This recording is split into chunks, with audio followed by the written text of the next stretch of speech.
तपाईँलाई लाग्दैन कि कहिले म पनि त्यस्तो भएको भए मेरा अगाडि पछाडि पनि यत्र सुरक्षाकर्मी हिँडेको भए भन्ने त्यस्तो केही तपाईँलाई भान हुँदैन? के भन्नु छ भने यो कम्युनिस्ट आन्दोलनलाई एउटा चाहिँ छक्क्याउनु झिक्क्याउनुको निम्ति गरिएको षड्यन्त्र हो। बारबुदीमा छ भनेर यहाँले किन भन्नुहुन्छ? बारबुदीमा हुने कुरो पनि भएन। तर कुरा के हो, संघीयता र गणतन्त्र त न बारबुदीमा थियो न चाहिँ द्वन्द्वकालमा सुरुमा युद्धमा जाँदाखेरि थियो। यो कहाँबाट आयो र कहाँबाट कसरी आयो त ल भन्नुहोस् त, कसरी आयो एजेन्डा? भने यसरी चाहिँ भित्रभित्र भेट गर्दै रहने तपाईँहरू यतापट्टि चाहिँ फेरि आएर टाउकाको मूल्य तोक्न लगाउने भनेपछि त बडो चाहिँ राजालाई झुक्क्याउने खेल भएको रहेछ नि त। होइन, अब राजा कुरा नगर्नुहोस्, कुरा भन्नु होइन। आँखाको मोतीबिन्दु अपरेसन गर्ने बेलामा हजुरलाई सिलगढी को एउटा गेटबाट नै अपहरण गरेर जेलमा लगियो र त्यसै क्रममा चाहिँ बारबुदे सम्झौता हजुरलाई जेलमा बन्द राख्दै गरियो यता। भने यसलाई चाहिँ यो पार्टीमा मात्रै यो कुरा थाहा थियो म चाहिँ उपचारको क्रममा छु भन्ने कुरा र यो पार्टीले नै षड्यन्त्र गरेर मलाई पक्राउ गरेको हुनसक्छ भन्ने एउटा चाहिँ सुधीर शर्माको पुस्तकमा चाहिँ उल्लेख गरिएको थियो हजुरकै मुखबाट। भने यो के थियो उतिखेर त्यसो भए? होइन, हेर्नुहोस् अब त्यहाँ चाहिँ नि कुनै तरिकाले जस्तो कुनै राति एक्लै हुँदा निदाउँदाखेरि आँखा चिम्म गरेर छातीमा हात राख्दा कति मान्छेको रगतले यी हात रङ्गिएका छन् र ती मान्छेहरू कति बेपत्ता भए, कति जेलमा छन् र कतिका आमाहरू मेरा छोरा आउँदैछन् भनेर अझै पनि चुलोमा त्यो अगेनामा चाहिँ पर्खेर त्यहीँ मरेको अवस्था छ। त्यो सम्झिन के हुन्छ हजुरलाई? यहाँले अब अलिकति कस्तो कुरा गर्नुभयो? नमस्ते, म सन्तोष, सगुन अनलाइन टिभीमा यहाँहरूलाई स्वागत छ। आज मसँग एउटा यस्तो कम्युनिस्टका धुरन्धर व्यक्तित्व हुनुहुन्छ र विचारको हिसाबले निकै उच्च विचार भएका र नेपाल क्रान्तिकारी कम्युनिस्ट पार्टीका महासचिव, माओवादीका महासचिव मोहन वैद्य किरणजी हुनुहुन्छ। उहाँलाई हामी स्वागत गर्न चाहन्छौँ। स्वागत, धन्यवाद। के छ खबर, सन्चै हुनुहुन्छ? ठिकै छ, ठिक छ, राम्रै छ। हजुर, अब यो अहिलेको राजनीतिक घटनालाई हेर्दा सच्चा कम्युनिस्टको आँखाबाट कस्तो देखिँदो रहेछ? अब अहिलेको घटनाक्रम अब वास्तवमा भन्ने हो भनेदेखि अब अहिले यही अब प्रधानमन्त्रीजीद्वारा प्रतिनिधि सभा विघटन, मध्यावधि निर्वाचनको घोषणा, अब विभिन्न रिटहरू परिरहेका छन्। अब आपसमा उहाँहरू डबल नेकपा भनेर हामीले भन्छौँ। अब सच्चा नेकपा त होइन, नक्कली नेकपा। अब डबल नेकपाभित्र एकदम आरोप प्रत्यारोप, अब फुटको सँगारमा भनौँ अथवा फुटिसक्यो भन्दा पनि हुन्छ। अब त्यो स्थितिमा पुगिरहेको छ।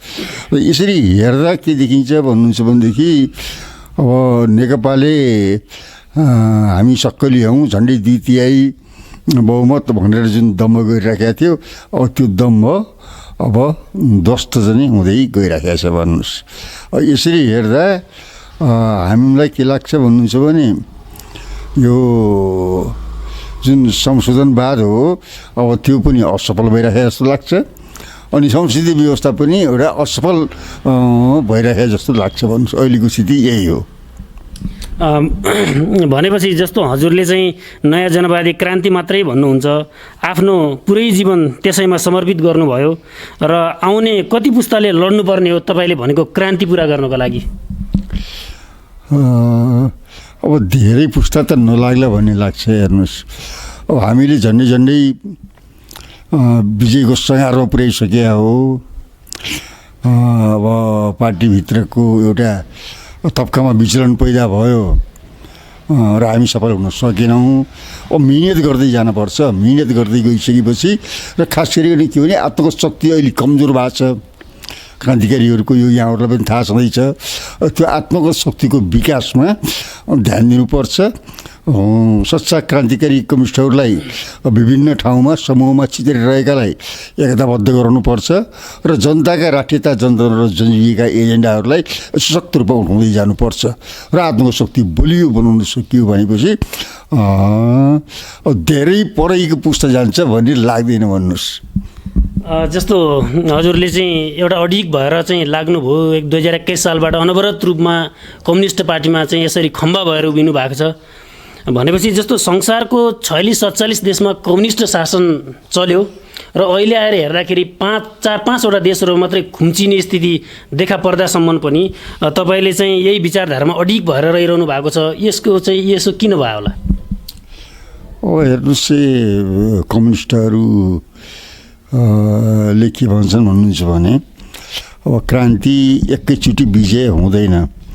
समाजवादको विजयको लागि तलमाथि अप डाउन आरोहका विभिन्न प्रक्रियाहरू पार गर्दै जानुपर्छ।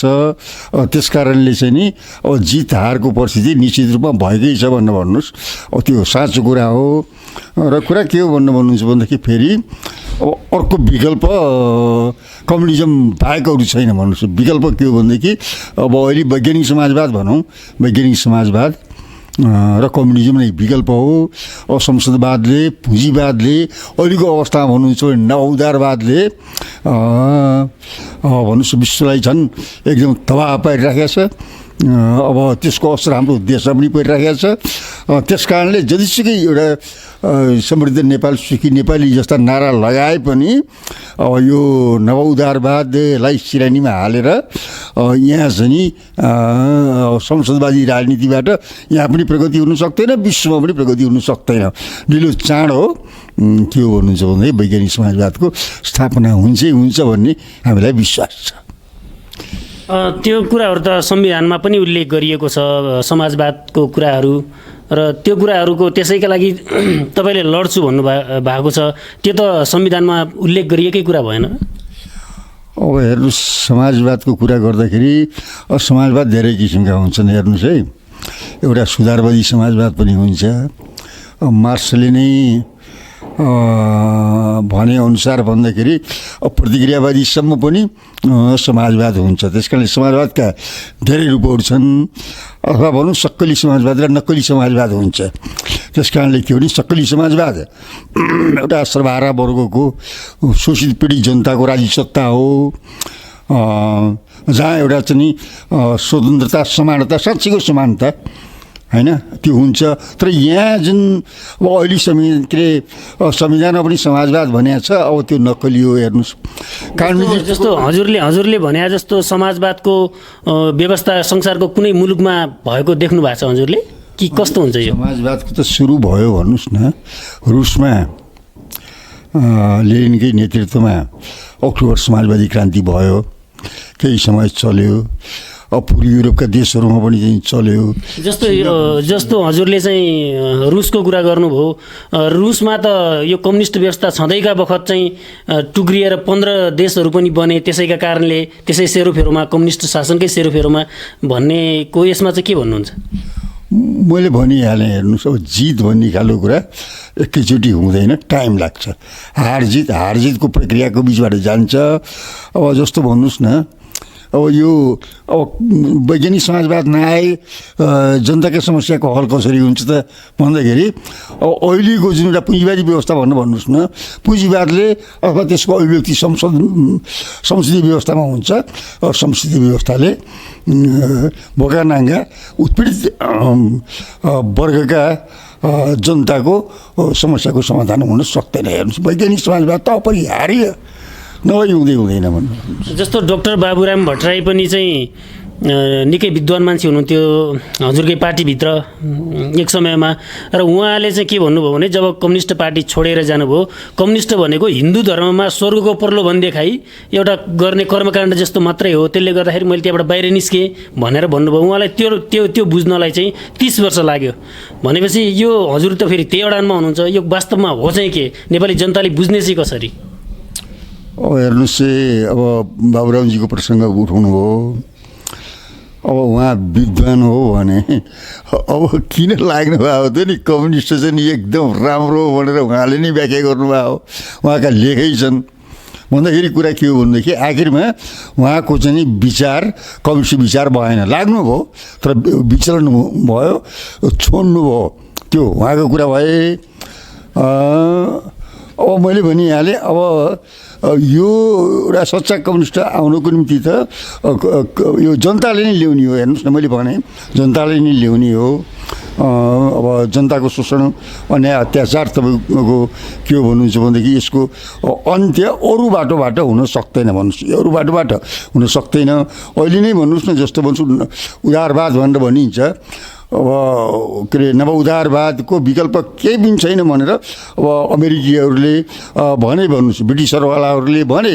अहिले आउँदाखेरि पुरै सङ्कट छ भनेर भन्नुहोस्। पश्चिमा संसदीय व्यवस्थामा के भन्छन् भनेर भन्नुहुन्छ भनेदेखि कि अब त्यहाँ चाहिँ नि एउटा संसदवाद किन खत्तम हुन थालिराखेको छ त भन्दाखेरि अब त्यो भ्रष्टाचार, कमिसन तन्त्र, चुनावमा जाँदाखेरि पुरा पैसा खनाउने अब आदि इत्यादिले गर्दाखेरि अब त्यो चाहिँ खत्तम भएर गइराखेको छ भन्दाखेरि अब त्यो खत्तमै हुने हो। भन्दाखेरि के भनिन्छ भने समानता भनेर भनिन्छ। समानता भने भोट हाल्दाखेरिको समानता मात्रै हो। समानता आर्थिक क्षेत्रमा चाहिँ यो कुरा बोल्नु भएन। जबसम्म आर्थिक क्षेत्रमा समानता हुँदैन तबसम्म के हो भनेदेखि शोषण उत्पीडन हुन्छ। र आर्थिक समानताको निम्ति किनभने अब 90% 95% जनता के भन्नुहुन्छ भनेदेखि आर्थिक समानताको पक्षमा निश्चित रूपमा जान्छन्। हेर्नुहोस्, त्यस कारणले चाहिँ बाबुरामजीको छोडेका कुराहरू भयो, त्यो उहाँको कुरा अघि कुरा भयो। तर कुरा के हो भन्नुहुन्छ भनेदेखि यो समाजवाद असम्भावी छ भन्ने हो। भन्नुहोस्, जस्तो यो तपाईँहरू यति गोलबद्ध भएर चाहिँ क्रान्ति गरिरहनु भएको थियो र त्यो अवस्थाबाट अहिले यहाँ आइपुग्दाखेरि तपाईँ एक ठाउँमा हुनुहुन्छ, बाबुरामजी अर्को ठाउँमा हुनुहुन्छ, प्रचण्डजी अर्को ठाउँमा हुनुहुन्छ, विप्लवजी अर्को ठाउँमा हुनुहुन्छ, बादलजी अर्को ठाउँमा हुनुहुन्छ भने चाहिँ सबैजनालाई यसरी चाहिँ टुक्रा टुक्रा पारेर चाहिँ अलग अलग गर्नुमा कहीँ कतैको षड्यन्त्र भएको ठान्नुहुन्छ? अनि षड्यन्त्र भनेर अब अरूलाई चाहिँ षड्यन्त्रको दोष चाहिँ लगाउने खालको कुरो भएन। अब त्यो आन्तरिक रूपमा नै के हो भन्नुहुन्छ भने पार्टीमा एउटा विभाजन भयो, विचलनहरू पैदा भइसकेका हुनाले अब यो टुक्रे टुक्रा भएको सबैलाई कम्युनिस्ट त हामी भन्दैनौँ। हेर्नुहोस्, किनभने अब नयाँ जनवाद छोडेर वैज्ञानिक समाजवाद छोडेर अब संसदवादतिर चाहिँ जुन साथीहरू जानुभयो उहाँहरू कम्युनिस्ट नै होइन। हेर्दाखेरि धेरै कम्युनिस्ट जस्तो छ, कम्युनिस्टहरू होइन। अब केही साथीहरूमा भ्रम छ। तर कुरा के हो भन्नुहुन्छ भनेदेखि फेरि हामीले ती कम्युनिस्ट साथीहरूलाई एउटा जोड्ने दिशातिर हामी जान्छौँ। हो, निश्चित रूपमा तपाईँले यहाँले भने जस्तै टुक्रा टुक्रा छ, त्यो साँचो कुरा हो। तर कुरा के हो भनेदेखि फेरि एउटा आवश्यकताले जुटाउँछ। हामी चाहिँ त्यो दिशामा लगातार प्रयत्न पनि गर्दै गइरहेका छौँ। एकताबद्ध बनाउने दिशातिर हामी जान्छौँ। भन्नुहोस्, जस्तो मैले यहाँलाई चाहिँ थोरै अलिक पछाडि लगेर चाहिँ प्रश्न गरेँ।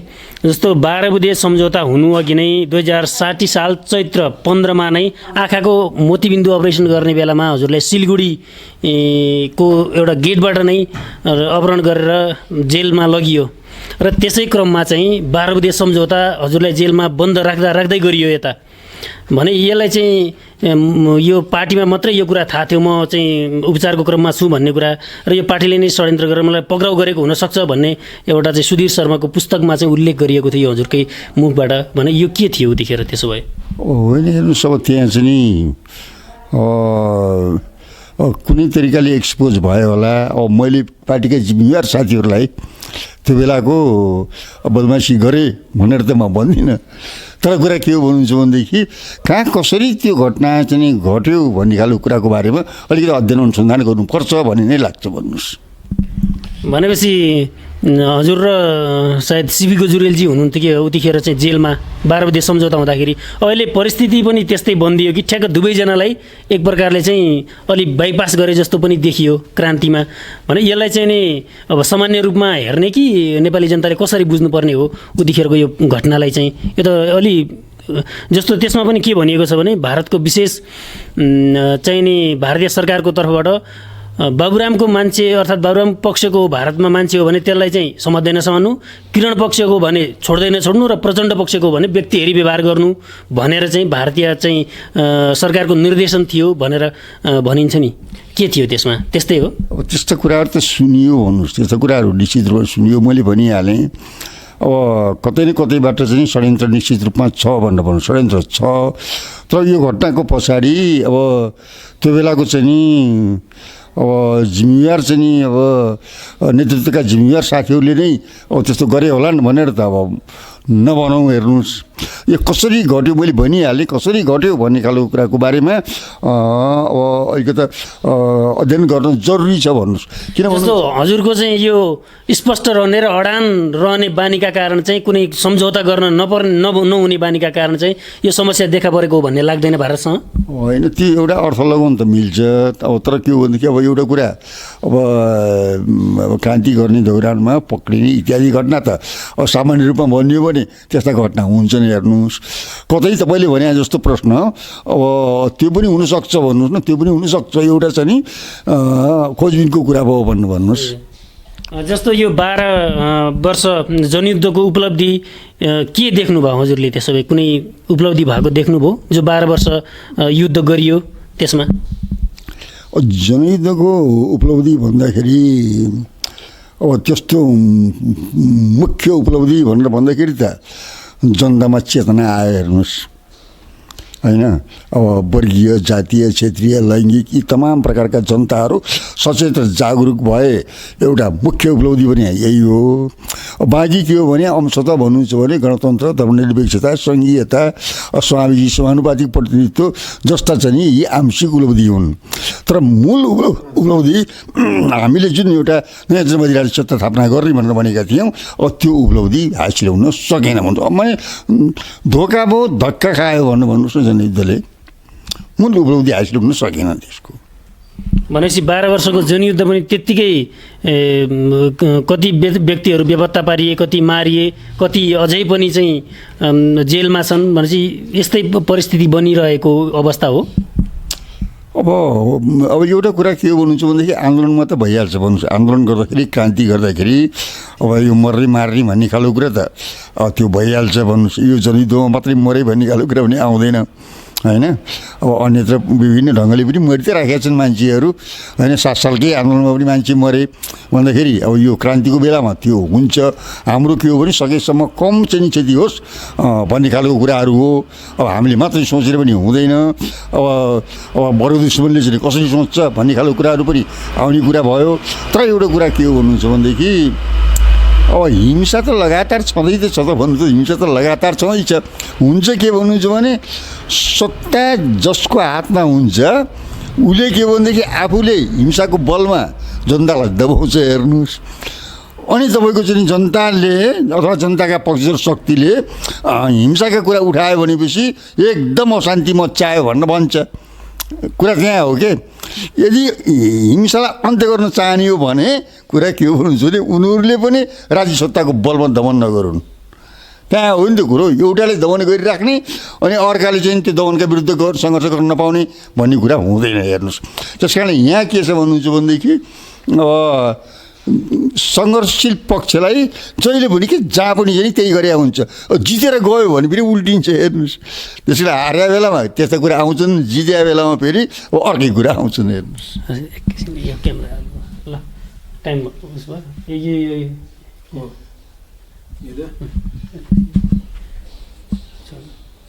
धेरै मान्छेहरूको भनाइमा के छ भने प्रचण्ड बाबुरामले भारतलाई भारतको प्रधानमन्त्री कार्यालय र आइबीलाई चाहिँ नि पत्र लेखेर हामी भारतको इन्ट्रेस्टमा मात्रै काम गर्नेछौँ भनेर पत्र पठाएकोले गर्दाखेरि उहाँलाई चाहिँ केही समय सँगै राखियो र उहाँले उक्त भनाइ पत्रअनुसार चाहिँ काम गर्न नसकेकोले भारतको पक्षमा उहाँलाई चाहिँ पनि टुक्र्याउनु पर्ने भारतको अवस्था देखियो र मोहन वैद्यजी त सुरुबाट नै भारतको विपक्षमा भएकोले उहाँलाई सुरुमै एक्ल्याउनु पर्ने अवस्था देखियो भन्छन् नि।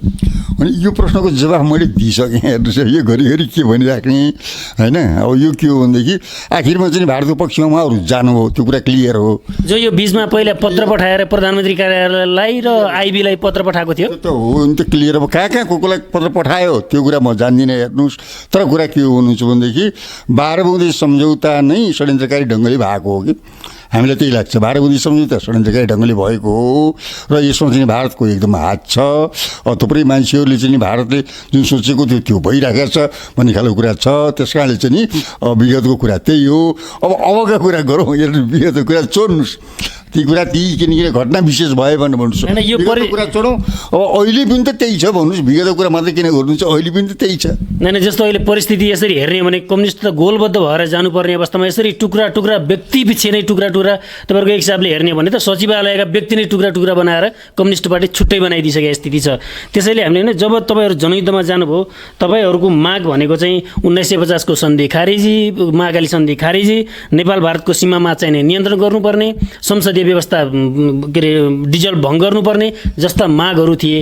तर अहिले पछिल्लो अवस्थामा आएर तपाईँहरू यो 12 बुँदे समझदारीमा त कहीँ पनि यो सङ्घीयताको कुरा छैन, कहीँ पनि धर्मनिरपेक्षताको कुरा छैन, कहीँ पनि गणतन्त्रको कुरा छैन। तर ठ्याक्क भइदियो के त भने अहिले धर्मनिरपेक्षता आयो जुन मागै थिएन, न द्वन्द्वकालमा जाँदाखेरि माग थियो, न 12 बुँदे समझदारीमा त्यो माग थियो।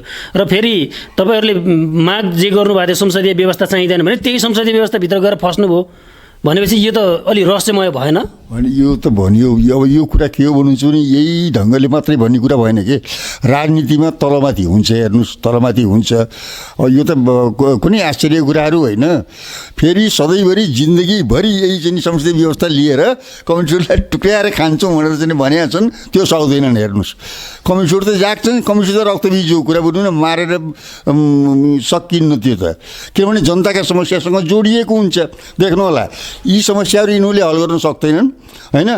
फेरि अरू कुरा के भने कम्युनिस्ट मात्रै छैनन् कि, अब जनता छन्, जनता मात्रै होइन हुन्छ। म त कहाँसम्म पनि भन्छु भनेदेखि सत्तामा रहेका कर्मचारीहरू, सेना, प्रहरीमा रहेका पनि जुन शोषित पीडित तबका छ उनीहरू के हो भनेदेखि उनीहरू एउटा जागरुक भएर निस्किन्छ। दुनियाँको इतिहासमा त्यही छ भनेर भन्नुहोस्। त्यस कारणले कुरा के हो भनेदेखि शोषित पीडितलाई एउटा चाहिँ सधैँभरि जिन्दगीभरि दबाएर चाहिँ नि कति लोकतन्त्रको नाममा त्यो सकिँदैन। हेर्नुहोस् जस्तो प्रचण्डज्यूले चाहिँ उपलब्धिको नाममा सङ्घीयता, धर्मनिरपेक्षता, गणतन्त्र भनेर त भन्नुभयो। तर धर्मनिरपेक्षता, सङ्घीयता र गणतन्त्र त न 12 बुँदेमा थियो, न चाहिँ द्वन्द्वकालमा सुरुमा युद्धमा जाँदाखेरि थियो। यो कहाँबाट आयो र कहाँबाट घुसाइयो? धर्मनिरपेक्षता त हाम्रो पहिले सुरुबाटै हो त। यो धर्मनिरपेक्ष हुनुपर्छ भन्ने खालको कुरा त यो त स्वाभाविक खालको कुराहरू हो। 12 बुँदे समझदारीमा त छैन नि त्यो। होइन 12 बुँदे समझदारीमा हुनुपर्छ त्यो। 12 बुँदे समझदारी त उनीहरूसँग गरिरहेको 12 बुँदेको स्पिरिट हाम्रा प्रस्तावहरू हामी के भनेर लड्या हो होइन। जनगणतन्त्र भने हो, धर्मनिरपेक्षता भनेर भने हो, जातीय मुक्ति भनेर भने हो, त्यही छन् नि त यी सबै चिजहरू त। त्यस कारणले किन 12 बुँदे त के हो भन्नुहुन्छ भने यो कम्युनिस्ट आन्दोलनलाई एउटा चाहिँ छक्क्याउनु झिक्क्याउनुको निम्ति गरिएको षड्यन्त्र हो। 12 बुँदेमा छ भनेर यहाँले किन भन्नुहुन्छ? 12 बुँदेमा हुने कुरो पनि भएन। तर कुरा के हो भन्नुहुन्छ भने यी एजेन्डा त कसरी आयो त ल भन्नुहोस् त, कसरी आयो यी एजेन्डा? जुन एउटा चाहिँ अहिले संविधानमा बाध्य भएर ती चिजहरू लेख्न पऱ्यो, त्यो जनयुद्धको एउटा अभिव्यक्ति हो नि त होइन भन्नुहोस् त। त्यस कारणले कुरा के हो भनेदेखि हाम्रा मागहरूमा थिए भन्नुहोस् न, 12 बुँदेमा किन हुनु पऱ्यो? हामीले 12 बुँदेको स्पिरिट अनुसार चाहिँ देश अगाडि जाने भनेर अन्तरिम संविधान बनाइयो। 12 बुँदेले त बिगार्यो। हेर्नुहोस् है, जुन यो भारतको चाहिँ यसमा ठुलो हात छ भन्ने लाग्छ हो। किन नहुने, भारतको हात छ। 12 बुँदेले चाहिँ जुन एउटा माओवादी जनयुद्ध हो त्यसलाई सकाप पार्ने चाहिँ प्रक्रियामा 12 बुँदेकै हात छ। यो क्लियर कुरा हो भन्नुहोस्। जस्तो तपाईँहरूले नेपाली जनताहरूलाई कति छक्क्याउनु भयो है। पहिला जस्तो 2058 साउन 31-32 गतेमा चाहिँ सिलगढीमा तपाईँहरूले कार्यक्रम गर्नुभयो। त्यसमा माओवादीका पक्षबाट तपाईँ, बाबुरामजी र प्रचण्डजी हुनुहुन्थ्यो भने यताबाट चाहिँ माधव कुमार नेपालजी लगायत सँगै हुनुहुन्थ्यो, नारायणमान बिजुक्सेजी। र त्यस पछाडि 2058 सालमा 59 साल जेठ 23मा भारतको मोदीनगरमा चाहिँ नै गिरिजाजी र प्रचण्डजीको भेट भएको छ भने यसरी चाहिँ भित्रभित्र भेट गर्दै रहने तपाईँहरू यतापट्टि चाहिँ फेरि आएर टाउकाको मूल्य तोक्न लगाउने भनेपछि त बडो चाहिँ राजालाई झुक्क्याउने खेल भएको रहेछ नि त। होइन अब राजा कुरा नगर्नुहोस्, कुरा भन्नु होइन। राजाले त एउटा जमानामा राजतन्त्रले कामै गरेन भन्ने खालको कुरा भएन। अब पृथ्वीनारायण शाहको पालादेखि कतिपय अवस्थामा राजतन्त्रले काम गरे हो। अब के हो भन्नुहुन्छ भनेदेखि अब राजा सधैँभरि चाहिँ राजा हुनुपर्छ भन्ने त छैन नि त। दुनियाँ के भने आधुनिकता भनेर जुन भनिन्छ नि, आधुनिकताको अर्थ के हो भने धर्मनिरपेक्षता हो, आधुनिकताको अर्थ गणतन्त्र हो कि आधुनिकै त्यही मान्दैनौँ, पुरानै अतीततिर फर्कन्छौँ भने राजाको कुरा गर्ने खालको कुराहरू हो होइन। होइन राजालाई किन झिक्क्याउने? राजाको त आफ्नो इतिहासमा ठाउँ हुन्छ, गर्न सक्ने बेलासम्म गर्छन्, सकेनन् भने चाहिँ आफ्नो ठाउँमा बस्छन्। त्यही त इतिहासमा निकालेको कुरा त। नै जस्तो चाहिँ नि प्रचण्डजी र गिरिजा प्रसाद कोइराला द्वन्द्वकालमा बिचमा भेटिरहने, तपाईँहरूसँग पनि माधव नेपालहरूको भेट हुने, तर सरकार पक्षले तपाईँहरूको टाउकाको मूल्य तोक्ने, फेरि भेट पनि हुने, टाउकाको मूल्य पनि तोक्ने, कस्तो जनतालाई चाहिँ कति राजनीतिमा राजनीति हुन्छ, कुटनीति हुन्छ, साम दाम दण्ड भेद सब हुन्छन्, कुरा भन्नु भएन। त्यस कारणले सोझो औँलाले घिउ आउँदैन भनेर भन्छन् नि। त्यसैले राजनीति भनेको कुरा के हो भन्नुहुन्छ भने सजिलो छैन कि, सबभन्दा गाह्रो चिज भने दुनियाँमा राजनीति हो। हेर्नुहोस्, तर त्यो जनताको पक्षमा गरेछ कि के गरेछ होइन। आखिरमा के हो भन्नुहुन्छ भने एउटा तपाईँले भन्नुभयो के अरे माओवादी होइन, राजाले के गरे भन्नुहुन्छ भनेदेखि फेरि चाहिँ नि कु गरे होइन, फेरि कु गरिसकेपछि ती संसदवादी दलहरू के गर्नु पर्यो, अब तिनीहरू त चाहिँ नि एकदम अब नजरबन्द, कोही चाहिँ नि पक्राउ पर्ने स्थिति, यी सबै भएपछि माओवादी गुहार्न आए होइन र भन्नुहोस् त। अनि गुहार्न आइसकेपछि त्यहाँबाट चाहिँ माओवादी र चाहिँ संसदवादी चाहिँ शक्तिहरू मिलेर आएको स्थिति हो। स्थिति त त्यहाँ हो नि त होइन भन्नुहोस् त। हो त्यो स्थिति हो। त्यस कारणले कुरा के हो भनेदेखि कहिले को कता मिल्ने एउटा देश र जनताको अहित भन्ने खालको कुरा भएन। देश र जनताको हितको निम्ति के हो भने राजनीतिक शक्तिहरू कहिले सम्झौता कहाँ गर्छन्, कहिले सम्झौता कहाँ गर्छन्, त्यो गर्नुपर्ने खालको कुराहरू। जस्तै तपाईँको सिलगढी बैठकले पनि संवैधानिक राजतन्त्र संविधान सभा सहितको भनेर चाहिँ निर्णय, सिलगढी बैठकको बिल्कुल त्यहाँ निर्णय गरेर तपाईँले चाहिँ बिल्कुल त्यस्तो त्यो पुस्तकमा उल्लेख गरिएको छ। सुन्नु न, हामीले त सिधै के हो भने गणतन्त्र पक्षमा जाउँ भनेर भने हो, सिलगढीमा जाउँ भनेर भने हो। अब अहिले त एमालेका साथीहरू, अब एमाले त छैन, डबल डेकमा भइहाल्यो। अब हामी यौँ गणतन्त्र ल्याउने भनेर भन्छन्, वास्तवमा त उनीहरू गणतन्त्रको ल्याउने पक्षमै थिएनन्। उनीहरू त कुरा अब नेपाली काङ्ग्रेस त्यो गणतन्त्र ल्याउने पक्षमा थिएन नि त। त्यस कारणले यो गणतन्त्र ल्याउनेमा माओवादीकै भूमिका महत्त्वपूर्ण भूमिका हो भनेर भन्नुहोस्। अहिले संघीयता खारेज गर्नुपर्छ भनेर यो गोकुल बास्कोटाजीले हिजो मात्रै भन्नुभएको छ, यो बेकारको रहेछ, यसलाई चाहिँ खारेज गर्नुपर्छ भनेर हिजो भनिरहनु भएको छ। यसलाई के कसरी हेर्नु भएको छ? त्यस्तो त भन्लान् भन्नुहोस्। अब यो संघीयता खारेज गर्लान्, संसदीय व्यवस्था नै खारेज गर्न थालेका छन् होइन, त्यो त होला भन्नुहोस् न। आफ्नो चाहिँ कुण्डी के अरे अब मुन्डी बुद्धि कुण्डी पानी बनाए जस्तै होइन, अब हरेकका हुन्छन्। अहिले पनि त भनिँदैछ ओलीजी यसरी जानुभएको छ, अब उहाँ चाहिँ राजतन्त्र ल्याउनु थाल्नु भएको छ भनेर भनिन्छ नि त। त्यो त भनिन्छ। अब के गर्नुहुन्छ, हुन त उहाँका कदम त्यस्तै खालका कदमहरू छन् भन्दाखेरि त्यो कुरा के हो भनेदेखि कसले के भन्यो भन्ने खालको कुराले मात्रै होइन, कसले के गर्छ भन्ने खालको कुराले नै एउटा महत्त्वपूर्ण कुराहरू हुन्छ भन्नुहोस्। जस्तो कुनै राति एक्लै हुँदा निदाउँदाखेरि आँखा चिम्म गरेर छातीमा हात राख्दा कति मान्छेको रगतले यी हात रङ्गिएका छन् र ती मान्छेहरू कति बेपत्ता भए, कति जेलमा छन् र कतिका आमाहरू मेरा छोरा आउँदैछन् भनेर अझै पनि चुलोमा त्यो अगेनामा चाहिँ पर्खेर त्यहीँ मरेको अवस्था छ। त्यो सम्झिन के हुन्छ हजुरलाई? यहाँले अब अलिकति कस्तो कुरा गर्नुभयो भन्नुहुन्छ भने राजनीति भन्ने खालको कुरा हेर्नुहोस्। राजनीति भनेको कुरा के हो भने रक्तपात हो। दुनियाँमा चाहिँ नलडिकन केही हुन्न। म एउटा कुरा भन्छु तपाईँलाई होइन, कम्युनिस्टहरूले यो लड्छन् भनेर भन्नुभयो होइन। अहिले तपाईँको चाहिँ मानव अधिकारको दुहाई दिने अमेरिकाले हिरोसिमा र नागासाकीमा बम खसालेर भन्नुहोस् त लाखौँ जनताको चाहिँ नरसंहार गरे हो कि ल भन्नुहोस् त होइन। विश्वयुद्धमा त्यत्रो चाहिँ गरिन्छ, यिनै साम्राज्यवादीहरू हुन् नि त। त्यस कारणले राजनीतिका कुरा गर्नुहुन्छ भने हेर्नुहोस्, जहाँ सुकै तपाईँको चाहिँ नि हुन्छ। मैले भनिहालेँ, यदि चाहिँ साँचो अर्थमा चाहिँ नि राजनीति गर्ने हो भने के हो भने सत्ताधारीले पुलिस फौज समाप्त गरून्। जनतालाई बन्दुक दिइयोस्, देशको रक्षा जनताले गर्छ, त्यहाँ हो। त्यस कारणले कुरा के हो भने कम्युनिस्टहरूले मात्र त्यो गरे हुन्छ। उपलब्धि के भयो भन्ने कुराले भयो त। मैले भने गणतन्त्र आयो, धर्मनिरपेक्षता, सङ्घीयता, समानुपाती, समावेशी प्रतिनिधित्व, आंशिक उपलब्धि भयो, तर मूल उपलब्धि हुन सकेन। जनतामा चेतना आयो, कुरा बुझ्नु भने जनतामा चेतना आयो। जुन रगत बग्यो त्यो रगतको चाहिँ तपाईँको भन्नुहोस् त, त्यो रगतको आहालमा बसेर कतिपयले जनतालाई धोका दिए हेर्नुहोस् होइन सत्तामा गएको त त्यही रगतको आलङ बसेर सत्तामा गए हुन् नि त भनेपछि धोका दिए तर के भने त्यो रगतको मूल्यबोधले आगामी परिवर्तनमा महत्त्वपूर्ण भूमिका खेल्छ भनेर भन्नुहोस् शहीदको रगतले यो कुरा पक्का कुरा यो रगतले त के देखायो भने बालुवाटार बेच्ने आफै नेताहरू किन्ने बालुवाटार क्विन्टलका क्विन्टल सुन निर्यातायात गर्ने जस्ता चाहिँ नि कैयन कुराहरू देखायो नि त होइन त्यो त हामीले गरे होइन नि त यो व्यवस्थाले त्यस्ता गर्नेहरूलाई चाहिँ कारबाही गर्न नसक्ने व्यवस्था कस्तो हो संसद हो भनेर भन्नुहोस् संसद हो यो सब चिज गर्ने के हो भनेदेखि संसदीय व्यवस्था हो संसदीय व्यवस्थाबाट चाहिँ भलो हुँदैन भनेर भन्नुहोस् संसदीय व्यवस्थाको अन्त्य गर्नुपर्छ अनि हुन्छ भनेर भन्नुहोस्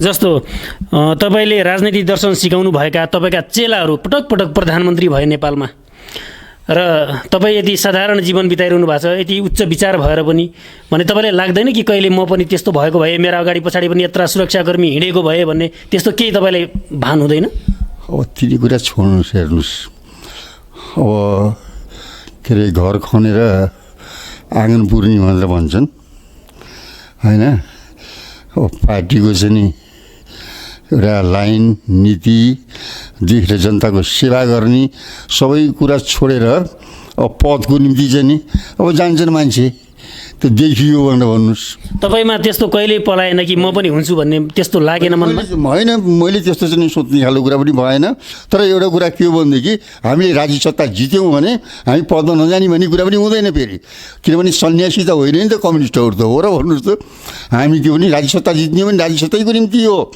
तर के हो भनेदेखि प्रतिक्रियावादी राज्य सत्ताको पदमा गएर वास्तवमा हुनुहुन्छ भनेदेखि जनताको सेवा गर्न सकिँदैन भन्ने कुरा हो